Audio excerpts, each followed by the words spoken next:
Chapter 5 Strangers. Every evening we fished for a few hours. Charlie loved fishing. He had brought lines and hooks of all sizes from Cooktown. One line was his pet. It was a rope clothesline, and at the Smithy's forge in Cooktown he had made a huge hook attached by a chain. This was his shark line, and looked strong enough to land a whale. We fished from some boulders that had rolled straight down from the hill into the water. There must have been a mighty splash when those great boulders came tumbling down to the pile into one deep hole of the lagoon. The water spaces in between the boulders were deep and gloomy, apparently with caverns under below, as if other boulders were down there piled on top of one another. We caught some fish every night, a welcome addition to our supply of tinned meats. They were mostly rock cod from 5 to 30 pound weight, hefty fellows that pulled suddenly but strongly. Each night, though, we lost lines and hooks. "There are some big fellows down below," said Charlie, with the fisherman's thrill.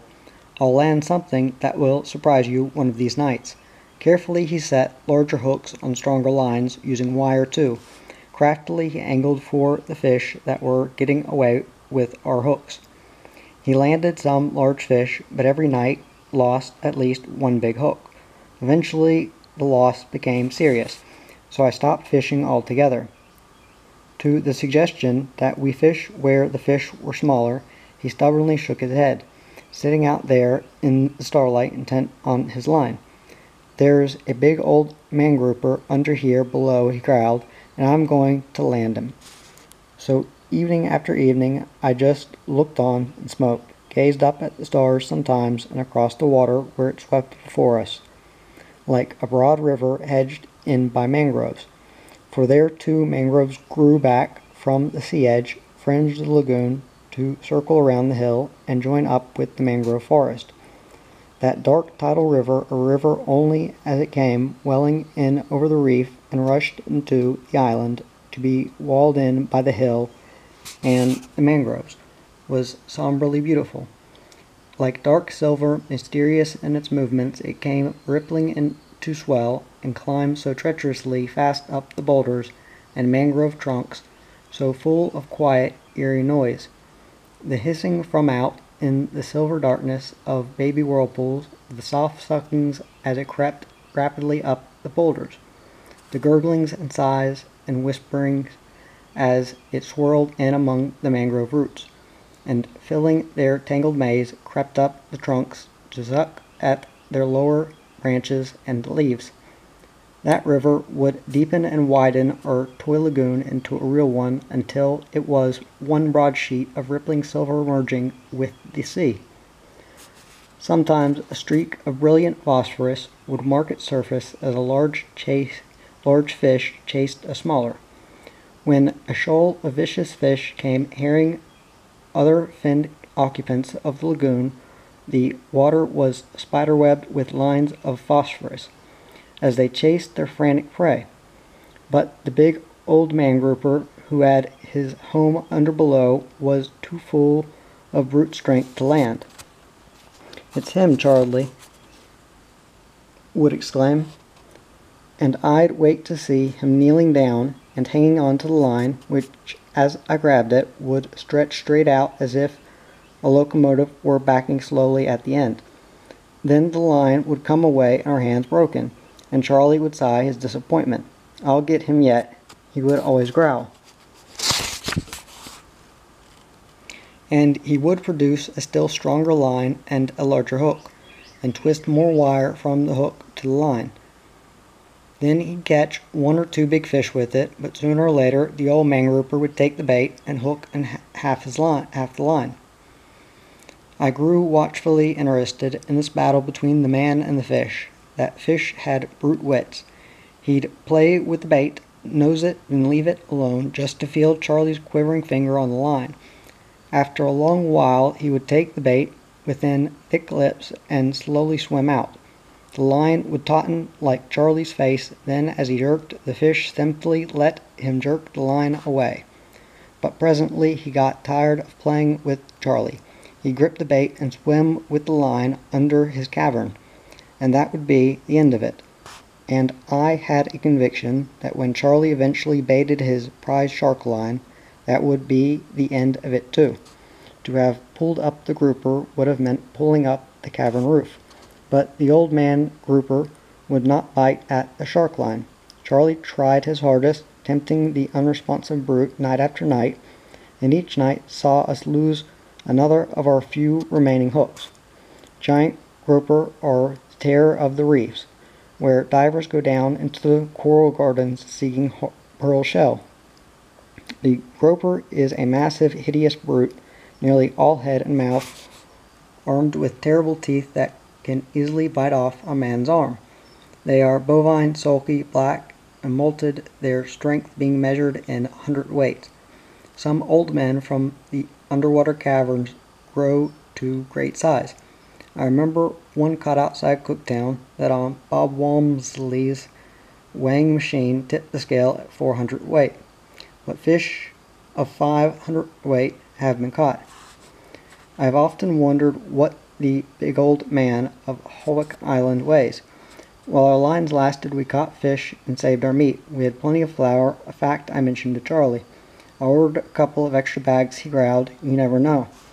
That was a lucky forethought anyway, what produced the brainwave. "I've been caught before," he answered shortly. "The longer a man lives, the more he learns in this country."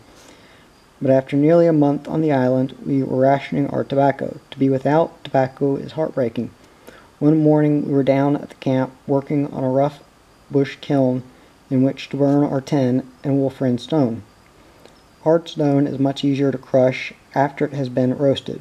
We had dug out nearly all the payable stone and would just have time to separate the tin from it and bag it up before the catch returned. It was nearly midday when I picked up the kerosene tin bucket to go for water. I was wood and water Joey. Charlie was cook. He appeared to like cooking. I didn't. Anyway, he always did it in a grim sort of way.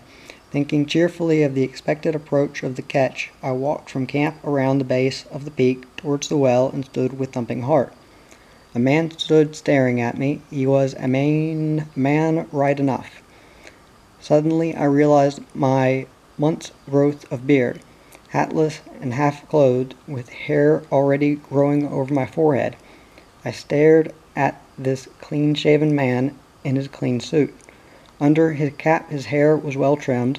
Two other men stood in the grass halfway up the peak, staring down. "Hello, who on earth are you?" "I'm from the lighthouse boat. We are replenishing the oil on the Coquet Island light." "Oh, we did not know anyone was living on this island." "We're not. We're only here for a few days longer. We didn't dream there was another man within 100 miles. We are prospecting. Come along and have a yarn with my mate. You're the first visitors we've had." "It was only by chance we called," he explained as I shouted for Charlie.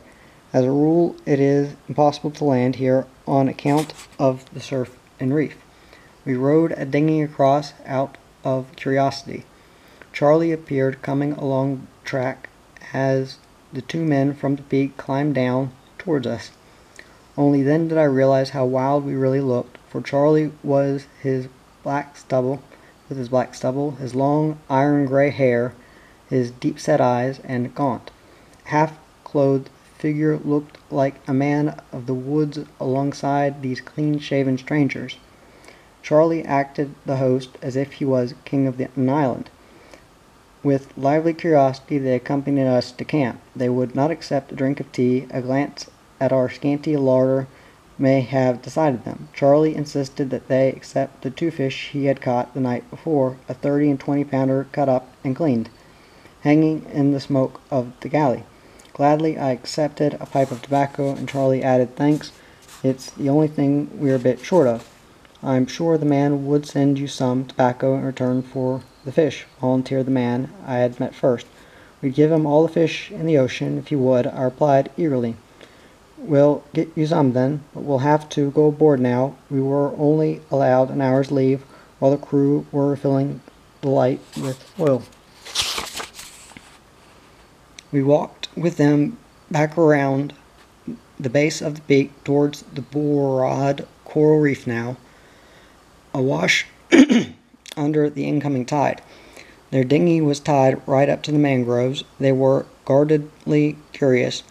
We were real Robinson Crusoes to them, two white men away out here all alone on a tiny speck in the coral sea and without a boat. The seamen could not understand it, but it was a fierce delight to us to talk to men other than ourselves. We tried to hold them, and were sorry when they pushed off, promising a speedy return. "They think we are touched," said Charlie significantly, and tapped his forehead. I watched them rather longingly as they pulled across to Coquet Island, where a small steamer was anchored. How often do they come, I wondered. Once every 6 or 12 months. It depends on the size of the oil containers. Some automatic lights hold enough oil to last for 12 months.